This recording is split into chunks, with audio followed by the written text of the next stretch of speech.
It's Wombat Jones for Ramen Chokehold. Wearing the new shirt, baby. We've got a special guest, a man who's just gone to 2-2 as a pro down there in Adelaide at DFC. I'm here with Joel Downey Cave. How you going, mate? Good, man. How are you?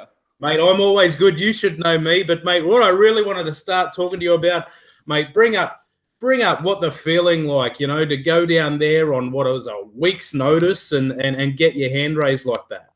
Oh, well, like I said, I was in bed a week ago, crook as a dog, just trying to recover. And then I get that message about the fight.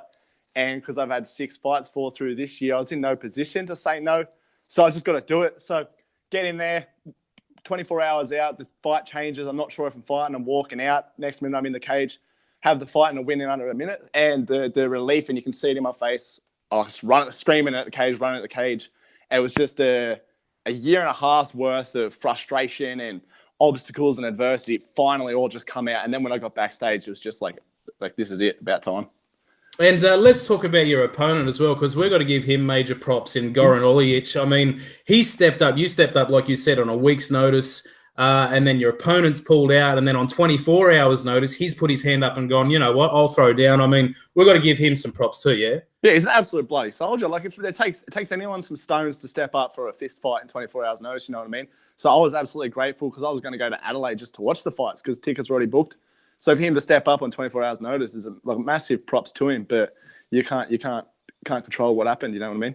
Yeah, 100%, man. And that was my first time down there in Adelaide to check out DFC. And I've got to say, and this is the first time that I've spoken public about it, it was freaking amazing. I mean, I want your perspective from a fighter's perspective, just out the back. Your guys' change rooms were, sort of corporate boxes overlooking the Adelaide Oval, and you can see all the stands and the goalposts were up because AFL's season. And I mean, just the room itself, it was a massive room. There's big, massive TV screens everywhere. I mean, you tell me from your perspective, you fought on a few different cards. I mean, what's that like? Mate, I was absolutely shook. Like coming from the bus trip in underneath the stadium, like all backstage, like we were all sitting there going, this is unreal. And then going upstairs, massive elevator, then into the locker rooms when we got 9 or 10 TV screens with the fights going live. So I was watching the boys have a scrap while I was warming up, overlooking Adelaide Oval, like you said. And then from start to finish, the promotion, the quality of it was absolutely unreal. So I was extremely impressed with the show. Like it's one of the best in Australia for sure. Speaking of that elevator, I believe it said, what was it? It was a 4,000 kilo limit. Yeah, it was a pretty decent elevator. Now, mate, so you go out there, you get the job done. How do you celebrate? How did you celebrate? I know when I seen you on the bus, you were talking up a big game and doing a lot of swiping left and right. Yeah. But how did you end up, buddy? Oh, it was like I think I bit off more than I could chew. I was super keen. By the time we got out, it was a late night. You know what I mean? So I went out with the younger brother who's fresh 18, the young buck. Took him out, had a few skillies, and then I had a bit of a crash. I was exhausted, so I went home and had a kip because we had a heli flight in the morning. Mates, and you took maybe what was it, about 15 months off or something like that. It was a little over a year, and the last fight that you actually had was against the current XFC featherweight champion now in Jackson Small. And, why did you take so long off and took you so long to get back into the cage? It wasn't intentional. I didn't want that long off. It's just that's how it manufactured itself. Is I had the loss, I had to fix some things, but I wasn't intending to have that long off. So I was trying to recover with fix my errors and stuff like that. But I also had a massive opportunity fall through. I packed up all my stuff, saved some coin. I headed over to Dublin, because I was moving over there with a visa and stuff, because I've been over there 2 times prior. I was training at SBG Dublin for 4 months before the Jackson Small fight. So I was there for 4 months. And then I come home, had the fight. I was not even going to make excuses. He won fair and square. He's an absolute hell of a fighter. So then I was like, I would make the change. And I was going to fly over to Dublin with a visa. And I got there within 2 weeks, my visa got rejected. It shouldn't have, all the politics, it was wrong. So then next thing I had to fly home 2 weeks later.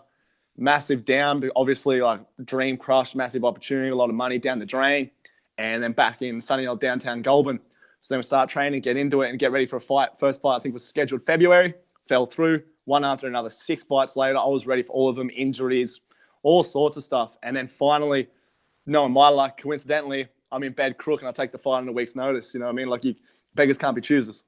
And what do you say to that? I mean, it happens so much. I'm seeing it in the Aussie MMA scene. There's so many fights that fall through. Promoters put on. It obviously does the promoters' head in. It does the opponent's head in. What do you reckon it is? How do you think we can change this sort of thing?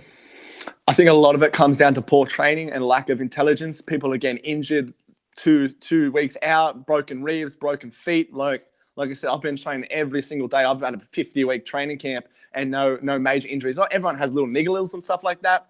It either comes down to poor training where you're getting stupid injuries too close to the fight, or I don't know. I started getting a bit paranoid about having 7 fights fall through, how much of them are injuries and like how much is just like up here, because everyone knows fight week, you get in your own brain. So I think it's, you see in Europe and in America, the sport's much bigger. There's a lot more science around it. We don't necessarily have that here. So the strength and conditioning could be poor, leading to technical injuries and things like that. But I think over time, like the sport's getting bigger now, hopefully more promotions, more money into the industries of strength and conditioning and stuff like that. And we get the proper rehab and education so we don't get injured. And you said that, in the fight week, it sort of messes with your own brain. What sort of things go on in your brain during fight week? I mean, explain to someone like me who's never done it what actually happens that fight week. Well, when I used to compete in Taekwondo and stuff like that, my nerves were horrendous. Used to nearly be spewing before tournament and things like that. Absolutely bad. Hit my pro debut, I was nervous as. But now, ever since, I haven't been nervous. It's the fight week is the hard part. It's the battle, because you're cutting weight. You feel weak. You start to feel fragile. So then, because you're feeling vulnerable and fragile, your brain starts playing games. But the hardest part's fight day, and even waking up, just the morning and lunch is hard. But soon as I'm on the bus to the venue, golden. I'm ready and furious. But this week, the week leading up to this fight, wasn't even that much nerves. Is like I said, there's been such an anticipation to get back in there for a year and a half, and people talk about ring rust and such stuff like that. And I don't believe in it based off that experience, because for a year and a half, I haven't had a day off training. I'm training every day. I'm studying. I'm obsessed with the sport. So for me, it felt like I'd walked in there 100 times between my last fight, because visualization, study, training. Like when we do our sparring before a fight, we try to simulate it like a fight. We don't train with the training partners. As a philosophy we learn at SBG. You don't talk to your training partners before the sparring. You come in, you set it up as close to the fight as you can. So then you try and simulate the fight 100 times before you've gone in there. So it just comes down to the nerves, trusting what you've put in the work. That's the biggest thing. If you put the work in, then you shouldn't doubt yourself. And tell me, you're from Goulburn, which is obviously in country New South Wales. It's also the area that all the New South Wales cops go down and get trained in that. What's the MMA scene like down there? And, just on a whole, how hard is it to get fights and that? It's very minute. Like, we're the only gym, but like for a small family-orientated gym, we have national champions, world champions in Taekwondo, Jiu-Jitsu. Like, we do really, really well for a family-orientated gym. But the sport itself here in Goulburn isn't massive, as you could imagine, as a small country town, like 30,000 people. But it's getting there, and hopefully me having more fights, and we've got the up-and-comers coming through. But that's why I've been now. I travelled to ATT in Sydney, so I've done a couple of training sessions there. I'm going to continue to go back there just to get the extra advanced knowledge, the experience, the sparring partners, the rounds, the insight.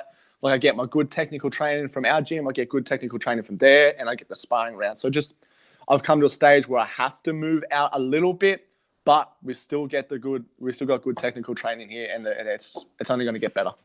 So how long can we wait till see we've got a Merino sponsorship or something going on, buddy? So we'll see what happens. We go have a little talk to the council or something like that, maybe. But I'm trying not to focus too much on that. Obviously, sponsorships and stuff are nice, but I'm just go in the gym and do my work every day.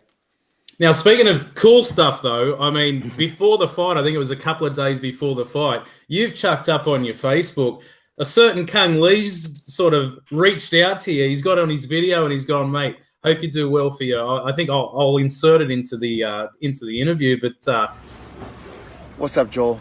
Just want to wish you a amazing performance for your fight coming up. Kick ass and bring the storm. But a dude like that giving you a shout out, what's up with that? How good is that? Kung Lee is an absolute weapon. Always been a fan of that guy. So the Federation of Taekwondo that I come from is called ITF, International Taekwondo Federation. It's not like the Olympic one where you can't punch in the head and all that.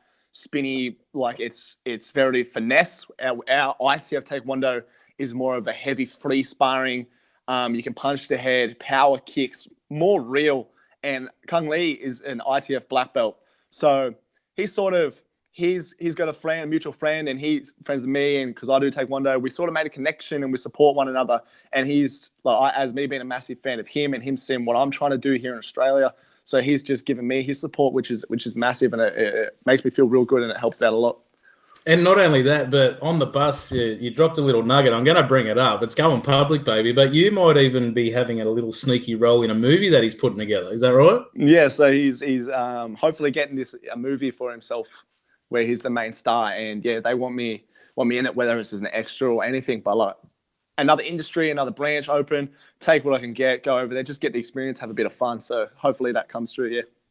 But obviously, your bread and butter, my man. We're looking, to go. We're looking to keep the professional record going. And so, when can we see you in the cage? I mean, you must be busting at the seams now. Yeah. So after having a massive layoff, I want a quick turnaround. I want 2 more in before the end of the year. If I can get 2 more in by the end of the year, I'll be happy. Have a little break over Christmas and then get stuck into it next year. So looking at maybe a couple of shows in September, October, November. Like I'd love to get back in the Diamondback in November. I think they've got one on is it 10th or something like that. It'd be good to get on that show, or another one before that as well would be nice. So just whatever comes up, good opportunity, I'll jump in. Yep, DFC 7 will be November 10th, that's for sure. So keep your eye out for that, Craig. Mate, he wants in, Craig. You better get on him. But, mate, here, I want a little prediction from you because obviously you know the game very well. Conor Khabib, my man. I mean, I keep asking everyone. I don't give a shit who you want to win. I want you to tell me who you think's going to win.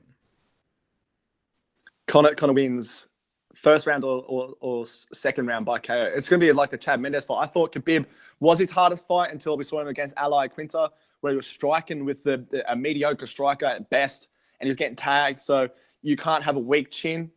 Against Conor, you can't march forward in a straight line with your hands out as a gap. So I think he's gonna march forward in a straight line. Conor's either going to crack him early or he gets taken down. But Khabib doesn't finish his fights early. He doesn't finish them. He smashes them out. So Conor's going to get up. He's got 5 rounds to get up. So he's got 5 opportunities to land 1 shot. So you think of it that way, I think that fight's easy. And now, especially that he's had 2 years off.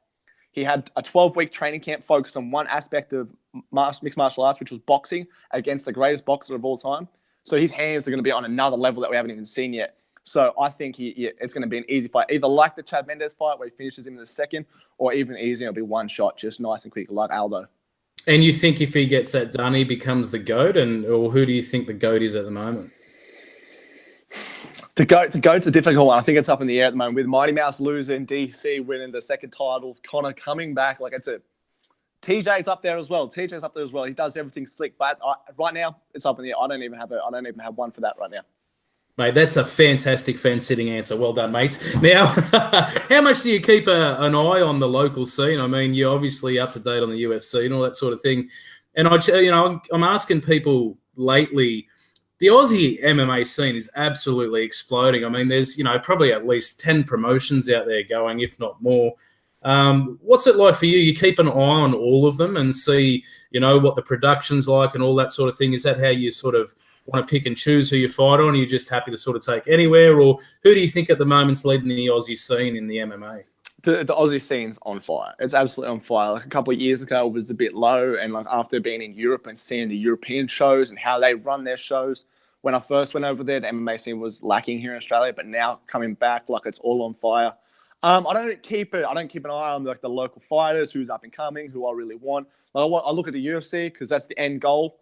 Whereas this, I just take it as it comes. Like I said, beggars can't be choosers. Obviously, you like to go to the nice promotions where they've got good reviews of looking after their fighters and stuff like that. But in terms of leading the scene at the moment would be XFC, Hex, and like after seeing Diamondback, like Diamondback was absolutely unreal. So like there's a few up there for grabs, but like the main thing that I'm happy about is it's on fire everywhere. That's the important thing for us young fighters. Yeah. 100%, my man. Now, when you get in the cage, it's all on you. It's a one-play game. Outside, it's a totally different story. Obviously, your parents or your girlfriends, or I know you don't have one of them. But anyway, ladies out there, he's single. Look out, ladies. Who do you want to thank, my man? I know when you're inside the cage, you just finish your fight, your head might be a little bit blowing up. So here's your opportunity to give a shout out to everyone. Well, a massive thank you to Gold Martial Arts Academy, my coach, Craig Harmer, who's been looking after me for 7 years from start to finish. I wouldn't be here if it weren't for him. All my training partners, my little brother, he come home from Brizzy and he's been training for 3 months, jumped in there, wrapped my hands, wrapped the ATT boys' hands, did a golden job, held pads for me. My other cornerman, Dave Sturgis, Suman for jumping in and giving us a little hand, some insight, some knowledge. And I want to thank just everyone from Goulburn who support me, and my friends in Dublin and my friends in America for giving me their support and wanting me to win. Fantastic, man. Now, 2 and 2, you're on the up. Social media, where can everyone follow you? Where can we, you obviously Instagram and all that sort of thing. You put your photos up. Why don't you tell everyone where we can find you on social media? Nice and simple. Joel Downey Cave on Instagram, Facebook, Twitter. That's where it is. Get on there, look at the content. I put posts as much as I can. I'm really big on that game. So, yeah, just jump on there, have a look. Fantastic. There he is, guys. Joel Downey Cave. He's coming in hot. He's looking to get in the cage at least another couple of times this year. My man, thanks so much for spending some time with me, and I'll definitely be catching up with you when you get your next fight booked up. Truly appreciate it, brother. Cheers for the opportunity. Awesome, Joel.